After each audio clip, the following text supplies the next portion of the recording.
L'univers, en fin de compte, regorge de vie intelligente. Malheureusement, le terme « intelligente » dans cette affirmation nécessite une interprétation plutôt généreuse lorsque l'on rencontre réellement les espèces concernées. Pendant environ 12 000 ans, la Confédération galactique a maintenu ce qu'elle appelait fièrement la paix grâce à la bureaucratie la plus abrutissante et la plus fastidieuse jamais imaginée. Pensez à votre pire expérience dans une administration publique. Multipliez-la par plusieurs milliers, ajoutez des traducteurs qui mal interprètent vos propos à des fins politiques, et vous commencerez à vous approcher de la magnifique inefficacité de la diplomatie interstellaire. La Confédération était composée de 37 civilisations spatiales, chacune plus convaincue de sa supériorité que la précédente. Les Vraxiens, mathématiciens à Simambreski, communiquaient par des motifs chromatiques sur leur peau, avaient calculé la guerre jusqu'au niveau atomique. Les Smélorites, des entités gazeuses qui habitaient des exosquelettes cristallins, avaient évolué au-delà du combat physique pour atteindre une domination économique pure. Les Trill Axat, une conscience collective répartie sur des millions de drones ressemblant à des coléoptères, abordèrent les conflits comme une partie d'échecs sous, chaque coup prenait environ 14 cycles solaires à exécuter. La guerre entre ces espèces avancées était devenue une sorte d'art performatif chorégraphié, réglementé et évalué par des observateurs neutres qui attribuaient des points pour l'efficacité, les dommages collatéraux minimaux et le leur respectent. Des 17 000 pages de la version révisée des règles d'engagement galactique, 7283 F4B avec annexe. La beauté du conflit civilisé, avait déclaré l'ambassadeur Krilax Lors du 400e sommet de la Confédération, ses 17 yeux clignant dans un ordre précis qui trahissait une satisfaction suffisante, c'est que les deux parties savent exactement quand elles ont perdu. L'ambassadeur a ensuite excrété une phéromone de célébration qui a fait s'évanouir 3 représentants d'espèces inférieures. Il a reçu une sanction officielle du comité d'étiquette, puis, dans ce que les historiens cosmiques qualifieront plus tard d'erreur de navigation la plus malheureuse depuis que le vaisseau de reconnaissance Mérite a confondu un trou noir avec une aire de repos, les humains ont fait leur apparition sur la scène galactique. Le simple fait de prononcer le mot « humain » provoquait chez la plupart de ces espèces à contorsionner leurs appendices vocaux de manière inconfortable. Ils étaient bipèdes, ce qui n'était pas inhabituel, mais ils étaient si inefficaces qu'ils avaient besoin d'une hydratation constante et de périodes d'inconscience régulières, et leur corps était principalement composé d'eau, ce qui faisait d'eux essentiellement des sacs ambulants du solvant le plus courant de l'univers, ce qui n'était guère une réussite impressionnante en matière d'évolution. Ce qui déconcertait vraiment la Confédération, cependant, c'était l'approche complètement illogique de l'humanité à l'égard de tout. Les humains s'établissaient des systèmes de règles rigides pour ensuite chercher immédiatement des moyens de les contourner. Ils développaient des technologies spécialement conçues pour détruire des choses, puis les réutilisaient pour créer de l'art. Ils formaient des alliances basées sur des frontières géographiques arbitraires, puis risquaient leur vie pour sauver des inconnus issus de régions complètement différentes. Ils sont totalement imprévisibles, se plaignait le commandant en chef Zix Bellaron du corps stratégique vraxien après avoir passé 3 cycles à analyser les schémas de conflits humains. Ils suivent un plan de bataille à la lettre jusqu'à ce que, soudainement, ils s'en écartent.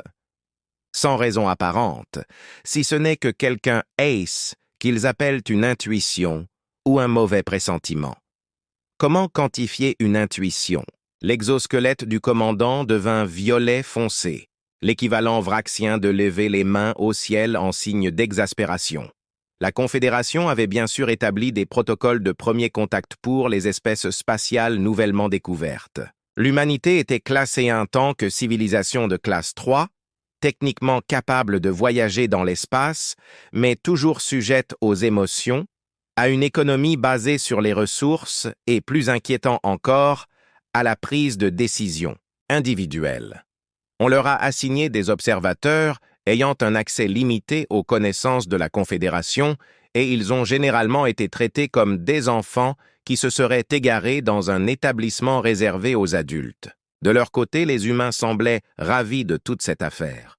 Leurs représentants posèrent des questions sans fin, violaient d'innombrables tabous sociaux par ignorance et réussirent d'une manière ou d'une autre à se lier d'amitié avec le Trill Aksat, réputé pour son caractère antisocial, en partageant ce qu'ils appelaient des blagues de papa, une forme de communication délibérément ratée que l'esprit collectif trouvait inexplicablement fascinante. Étonnamment, l'intégration des humains dans la société galactique se déroula sans incident majeur pendant près d'une décennie. Il y eut certes l'incident malheureux où un diplomate humain demanda accidentellement en mariage la conscience suprême des Melorites en lui offrant une boisson gazeuse. Et personne n'oubliera la crise diplomatique qui a éclaté lorsque les humains ont révélé qu'ils cuisèrent leur nourriture, une idée qui a plongé la délégation photosynthétique Zinqua dans ce que les humains appelleraient un effondrement total. Mais les vrais problèmes ont commencé, comme c'est souvent le cas, par des conflits liés aux ressources, plus précisément au système Epsilon Eridani, qui contenait une concentration remarquable de matières exotiques, parfaite pour la fabrication de moteurs plus rapides que la lumière. Le système avait été répertorié, mais n'avait pas été exploré, situé dans la zone nébuleuse entre les zones d'expansion vraxienne et melorite. Les deux espèces avaient déposé les revendications. Contre-revendication, c'est procédure de contestation appropriée. Le processus bureaucratique de résolution du litige devait s'achever dans environ 73 ans, ce que les deux espèces considéraient comme un délai raisonnablement raccourci. Mais les humains s'y sont simplement rendus, sans paperasse, sans permis, sans étude d'impact environnemental ni évaluation de préservation culturelle. Une petite société minière humaine a déposé une brève notification auprès de son propre gouvernement planétaire à charger 3 vaisseaux d'équipement et de personnel qui se faisaient appeler les Roughnecks, un terme qu'aucun traducteur ne pouvait traduire correctement, et est installé sur la 4e planète du système. Le Conseil de la Confédération a éclaté de colère, des sessions d'urgence ont été convoquées, des notes diplomatiques rédigées dans Sun Police, de plus en plus agressives, ont été échangées. Il s'agit d'une violation flagrante du droit interstellaire, a tonné l'ambassadeur vraxien, dont la peau clignotait si rapidement que plusieurs traducteurs ont été pris de convulsions. Les humains doivent être expulsés immédiatement, par la force si nécessaire, a fredonné le représentant Mérite, dont la structure cristalline vibrait d'indignation. Une ambassadrice humaine, une femme remarquablement calme qui avait développé le talent inhabituel de dormir les yeux ouverts pendant les longues sessions du Conseil, se contenta de hausser les épaules et dit, interrompant un Zinqua qui énumérait « Les violations depuis près de 3 heures, mon gouvernement ne contrôle pas les opérations minières privées. Ils ont déposé leurs documents auprès de nous, nous leur avons donné les consignes de sécurité standard et ils n'enfreignent aucune loi humaine. S'ils violent vos règlements, vous devriez probablement leur parler directement. » La salle du Conseil silence, un événement rare qui ne se produisait généralement que pendant le moment cérémoniel de contemplation universelle qui ouvrait chaque session et que la plupart des délégués utilisaient pour rattraper leur sommeil. Vous suggérez que le collectif Trillhax a finalement bourdonné, que nous négocions directement avec des citoyens privés plutôt qu'avec un gouvernement planétaire.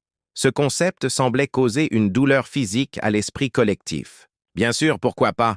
répondit l'humain avant de prendre une gorgée d'un récipient dont Zinqua, horrifié, reconnut le contenu, le matériel reproductif transformé d'une espèce boine mélangée à des extraits carbonisés de graines, de plantes. Ce sont des gens raisonnables, pour la plupart, ce que l'ambassadeur humain ne mentionna pas, peut-être ne réalisait même pas que parmi ces personnes raisonnables figuraient de vétérans de 3 conflits terrestres différents, des ingénieurs qui considéraient les protocoles de sécurité comme des suggestions utiles et une équipe, de sécurité d'entreprise composée exclusivement d'individus dont les dossiers personnels comportaient plus de passages censurés que de textes lisibles. Ainsi, alors que les Vraxiens et les Mérites formaient une coalition sans précédent pour faire face à l'incursion humaine par des moyens progressivement plus importants, ni eux ni les Schumains ne se rendirent compte qu'ils étaient sur le point de donner à la galaxie une leçon magistrale sur les raisons pour lesquelles les humains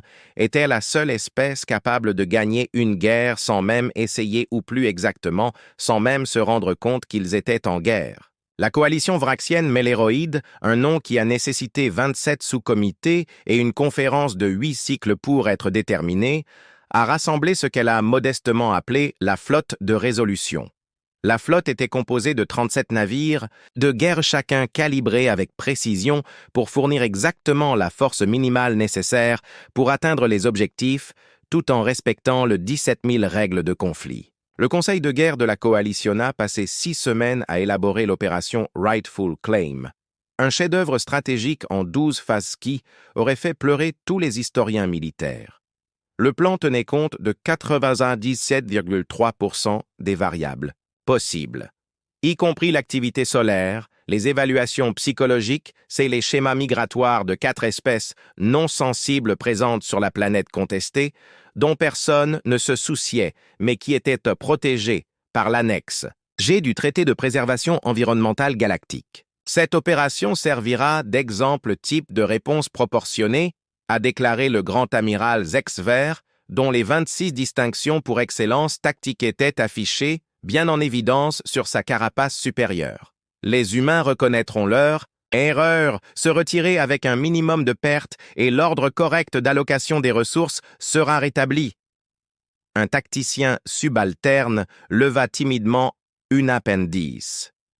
Et si les humains ne réagissent pas conformément au protocole de conflit standard, la salle du conseil de guerre se remplit de l'équivalent vraxien du rire, une vibration harmonique aiguë qui fit voler en éclats plusieurs cristaux décoratifs. Ces primitifs à peine capables de voyager dans l'espace qui pilotent 3 vaisseaux, miniers obsolètes, grogna l'amiral. Notre évaluation psychologique indique qu'ils se rendront après la première démonstration de notre supériorité militaire. Ce que l'évaluation psychologique de la coalition n'a pas pris en compte, c'est que ces humains particuliers représentaient ce que la population terrestre appelait des idiots obstinés ayant quelque chose à prouver, historiquement parmi les variantes les plus dangereuses de l'espèce. La flotte de résolution arriva dans le système Epsilon Iridoni, en grande pompe, en grande pompe par mieux même. Les humains ne s'en sont pas aperçus pendant les 6 premières heures, car leur officier des communications était occupé à ce que l'équipage appelait un marathon de films, mettant en scène des héros improbables, surmontant des obstacles impossibles. L'ironie cosmique a bien sûr échappé à toutes les personnes concernées. Conformément au protocole, la coalition a envoyé une notification officielle du conflit imminent. Le document comptait 347 pages, comprenait 89 annexes et décrivait la séquence exacte des 2 mesures d'escalade qui seraient employées pour éliminer la présence humaine. La réponse des opérations minières humaines est arrivée 3 heures plus tard, après que le document ait circulé parmi l'état-major comme un artefact particulièrement déroutant. Elle se composait de 5 mots. Ouais, non, tout va, bien ici. Les tacticiens de la coalition étaient perplexes. Ce n'était pas l'une des 14 réponses standards à une notification de conflit. Il n'existait aucun protocole pour faire face à un rejet aussi désinvolte rejet d'une action militaire. Imminente. Peut-être que leur traducteur fonctionnait mal, suggéra un analyste mérite, son esprit cristallin embrumé par la confusion. Non, répondit l'expert en communication vraxien. Nos systèmes linguistiques fonctionnent avec une précision de 99,8%. Cela semble être une insistance délibérée. La coalition passa à la phase 2, la démonstration de force. 3 navires de guerre se positionnèrent en orbite basse et tirèrent des armes à énergie guidée de précision sur une chaîne de montagnes inhabitées en évitant soigneusement tout impact sur l'exploitation minière ou son environnement. Cette démonstration visait à montrer une supériorité technologique écrasante tout en respectant la section 12.4 des statuts d'intimidation non létale. À la surface de la planète, l'équipe minière était rassemblée à l'extérieur de Desatidi. Ces modules d'habitation et buvaient des boissons contenues dans des récipients marqués d'un crâne, un symbole humain que les experts culturels de la coalition interprétaient comme un avertissement, mais qui était en réalité le logo d'une brasserie populaire. « Regardez ça !» a dit l'un des mineurs en montrant les impacts d'énergie au loin. On dirait que le champ magnétique Nord offre un spectacle lumineux impressionnant ce soir. Je te parie 10 crédits que je peux obtenir de meilleures images que toi. C'est a répondu un autre, tandis que plusieurs membres de l'équipe sortaient leurs appareils d'enregistrement personnel. Il n'y a eu aucune évacuation, aucune communication paniquée, aucune reddition. Le centre de commandement de la coalition a collectivement vécu l'équivalent galactique d'un clignement d'œil stupéfait. « Ils pensent que c'est un phénomène naturel !» balbutia l'officier tactique rexien, la peau pâle d'incrédulité. Comment peuvent-ils interpréter une frappe de précision comme une activité électromagnétique ambiante? Plus inquiétant encore, ajouta un stratège mérite, ils semblent s'approcher des sites d'impact. Nos capteurs détectent un véhicule terrestre quittant leur installation principale. En effet, 3 humains avaient chargé du matériel dans un rover et se dirigeaient directement vers la zone de démonstration, apparemment pour recueillir des données sur ce qu'ils croyaient être une caractéristique planétaire inhabituelle. La coalition a convoqué en urgence une réunion extraordinaire. La situation dégénérait rapidement et dépassait les paramètres établis du conflit. La phase suivante consistait à bloquer toute communication. Mais quel était le protocole à suivre alors que l'adversaire ne se rendait même pas compte qu'il était attaqué? « Nous devons passer à la phase 4, a déclaré l'amiral Zverot. Il est clair que ces humains utilisent une technique de guerre psychologique avancée consistant à faire semblant de ne pas remarquer notre présence afin de compromettre notre position stratégique. C'était bien sûr accorder beaucoup trop de crédit aux humains. L'équipage n'avait vraiment pas fait le lien entre la flotte orbitale et le spectacle lumineux. L'histoire humaine regorgeait d'exemples où l'évidence avait été complètement ignorée jusqu'à ce qu'elle leur explose littéralement au visage, et parfois même pas. La phase 4 consistait à déployer des contre-mesures électroniques pour désactiver les systèmes d'exploitation minière à 300 heures locales précisément, lorsque les renseignements de la coalition indiquaient que la plupart des humains seraient en phase de repos. Ils s'activèrent une impulsion électromagnétique sophistiquée, soigneusement calibrée pour désactiver la technologie sans causeur de dommages permanents. Ce qu'ils n'avaient pas pris en compte, c'était que cette nuit-là était la soirée de tournoi désignée par l'équipe minière, où la moitié du personnel était engagé dans des divertissements numériques, compétitifs s'impliquant des simulations de guerre, une ironie qui continuait d'échapper à tout le monde. La coupure de courant soudaine ne déclencha pas la panique, mais une incrédulité outrée. « Vous vous moquez de moi ?» cria le directeur des opérations en jetant sa manette. J'étais sur le point de battre le record de la station. Qui a saboté le réseau électrique?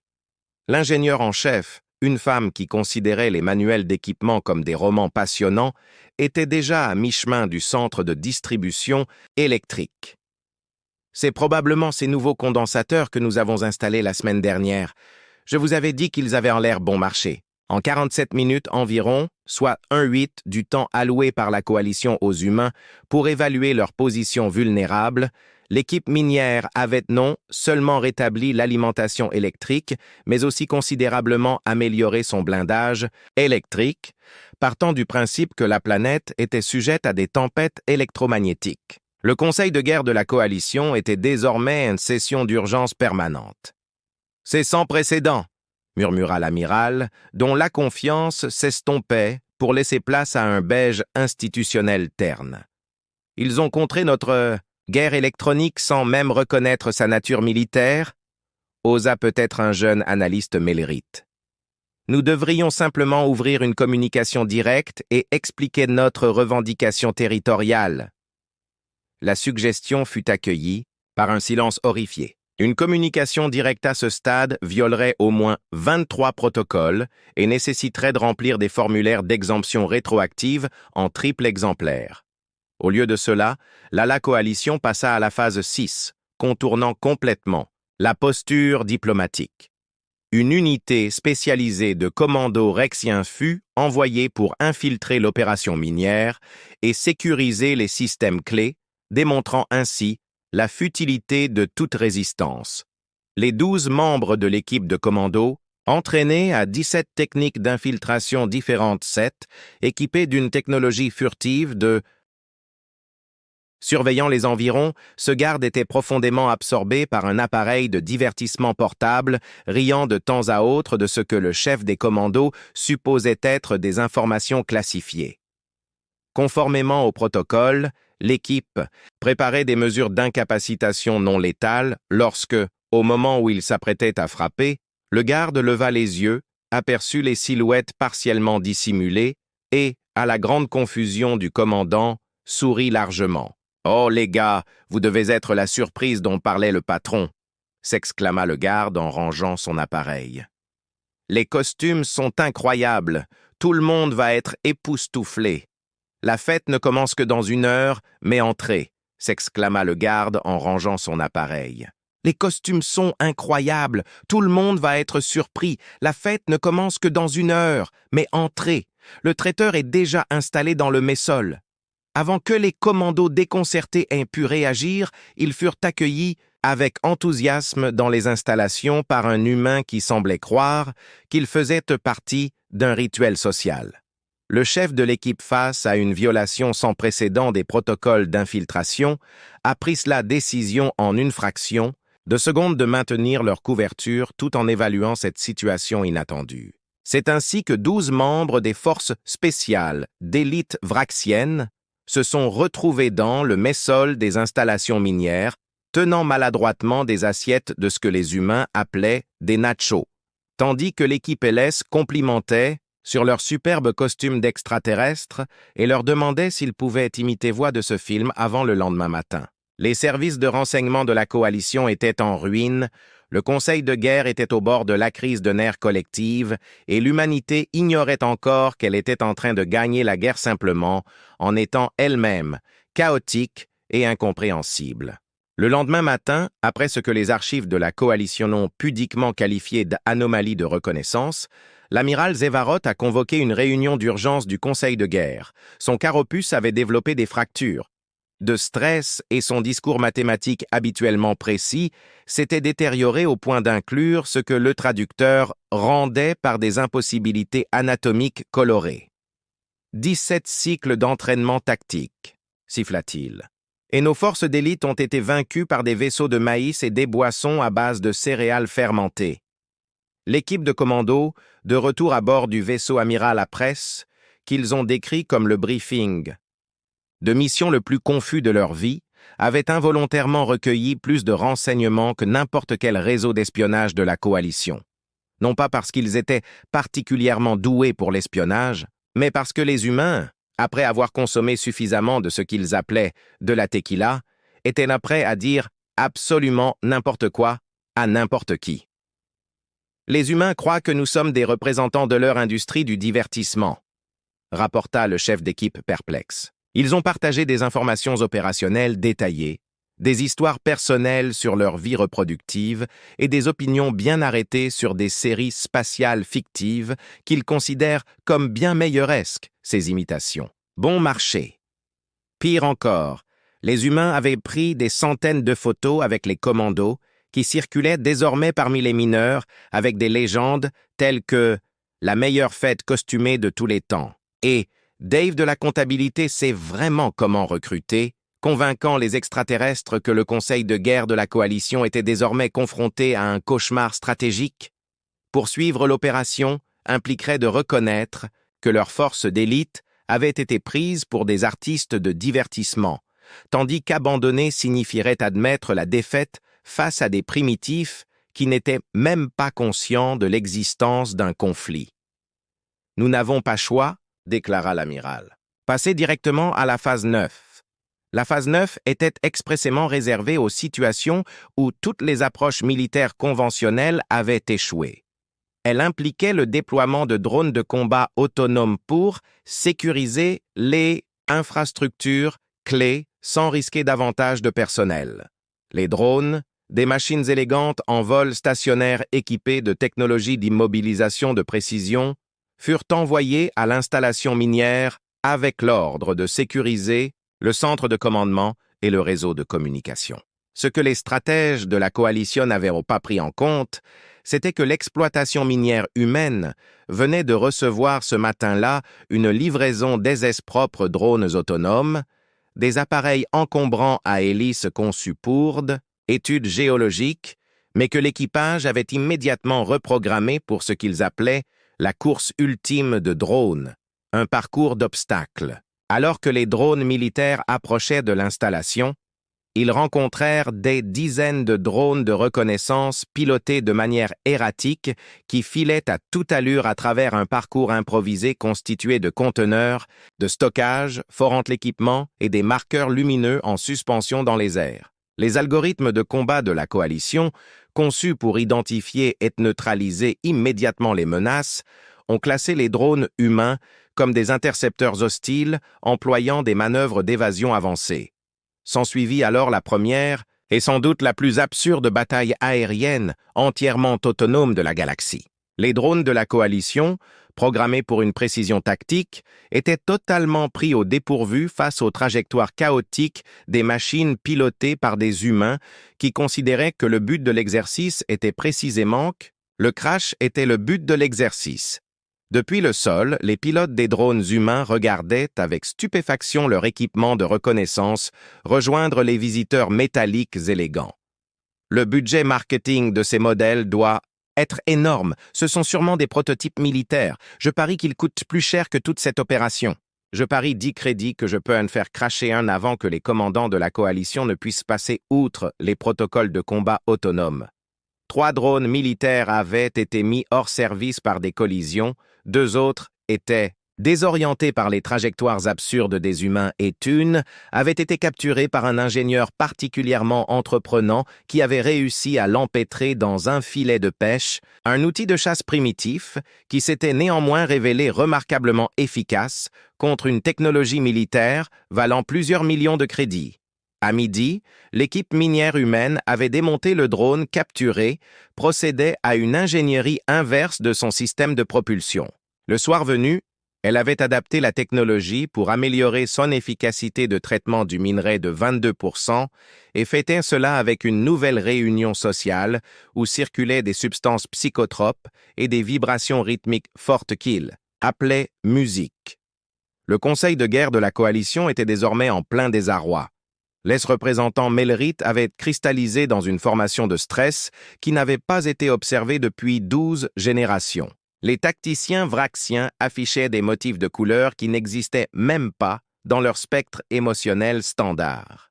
« C'est impossible », murmura l'amiral. « Ils doivent savoir exactement ce qu'ils font. Il doit s'agir d'une sorte d'opération de contre-espionnage élaborée.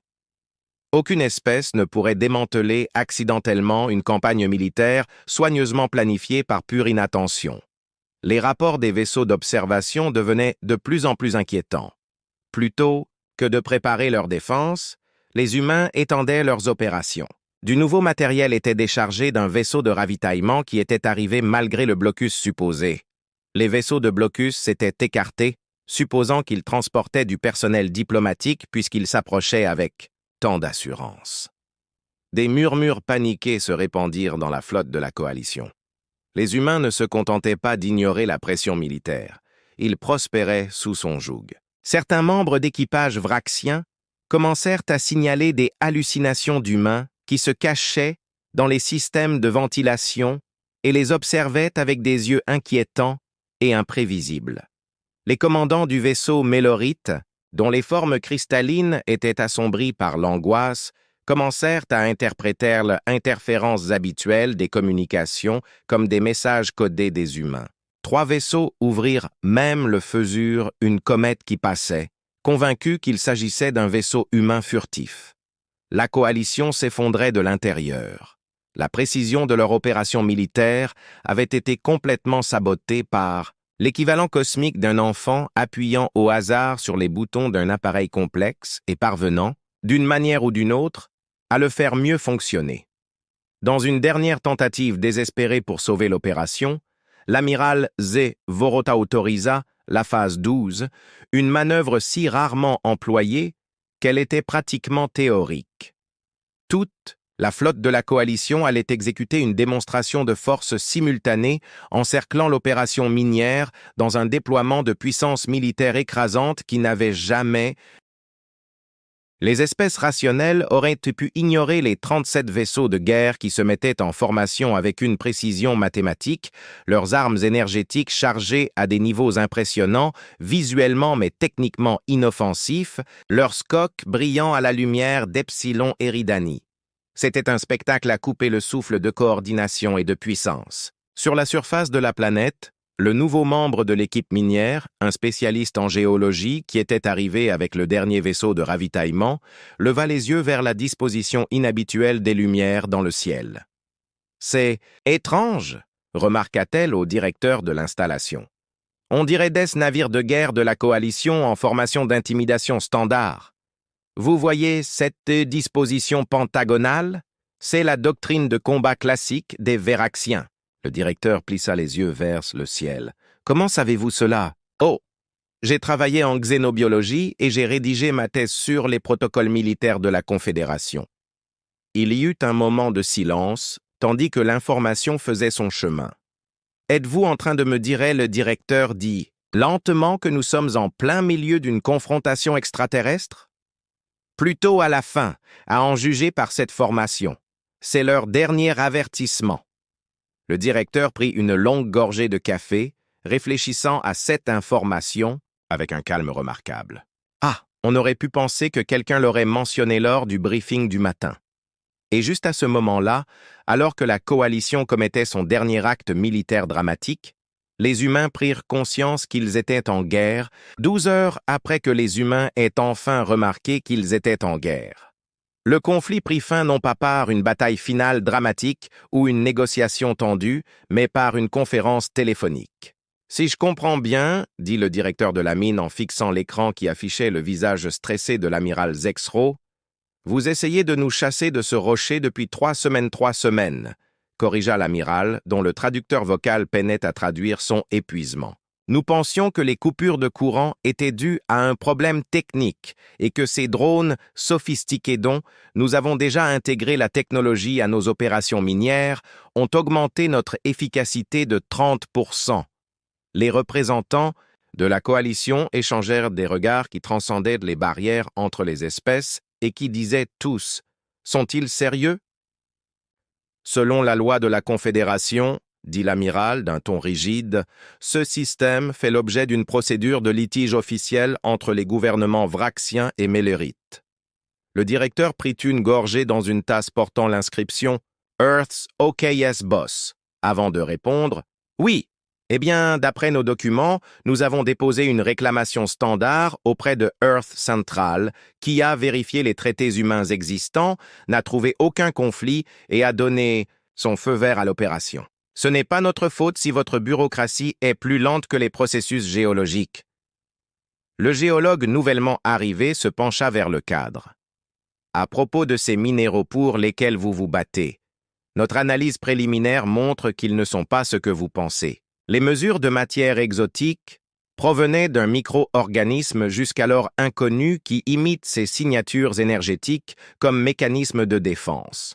Le silence qui suivit fut si profond qu'il sembla s'étendre au-delà de la conférence. Téléphonique et dans le vide spatial lui-même. Vous voulez dire, commença le représentant mélérite, sa structure cristalline vibrant d'incrédulité. Tout le système est pratiquement sans valeur pour la production de moteurs. FDL, confirma gaiement le géologue, bien que les micro-organismes aient des applications fascinantes pour l'agriculture durable. Nous serions heureux de partager nos recherches que nous prévoyons de publier la semaine prochaine de toute façon. La dépression collective qui s'ensuivit au sein du Conseil de guerre de la Coalition propagea à travers la Confédération plus vite que la vitesse de la lumière.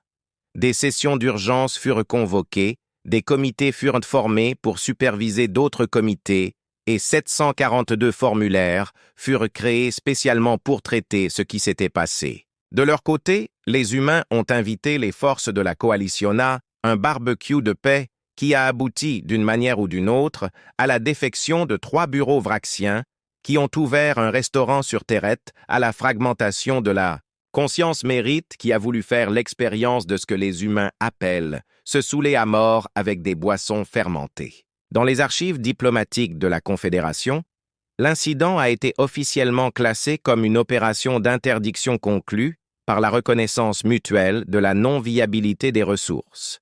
Dans les archives humaines, il a été enregistré comme la fois où les extraterrestres ont essayé de faire fuir Epsilon Mining et se sont retrouvés au barbecue de Dave.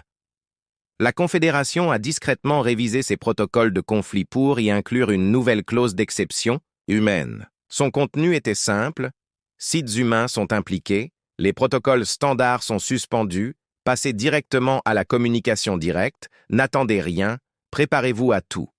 L'humanité avait remporté son premier conflit interstellaire sans tirer un seul coup de feu, sans déployer de flotte et sans même se rendre compte qu'elle était en guerre avant que tout soit déjà terminé. Comme l'a commenté plus tard un philosophe Trill Hack, l'adversaire le plus dangereux n'est pas celui qui dispose d'une technologie supérieure ou d'effectifs plus importants, c'est celui qui ne se rend même pas compte que vous le combattez. Car comment vaincre un ennemi qui transforme vos armes en outils miniers et vos soldats en invités à une fête? La galaxie avait appris une leçon importante dans un univers où chaque mouvement était soigneusement calculé. La plus grande force des humains était qu'ils ne jouaient pas le même jeu que les autres. Ils ne jouaient pas du tout.